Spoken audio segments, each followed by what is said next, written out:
Can you write this sentence? They're taking their kids there. I just said 3 different words and they're all pronounced there. Hi, I'm David, and in this video, we're going to look at the differences between these 3 words. The first one is the word Theyre. It is a contraction of they are. It's spelled They apostrophe re. The second one is the word Theyre. It's talking about ownership. For example, their kids. It is spelled Their.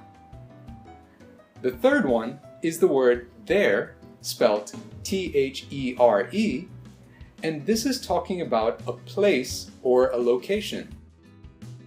So coming back to our sentence, the correct way to write it would be like this. They're taking their kids there.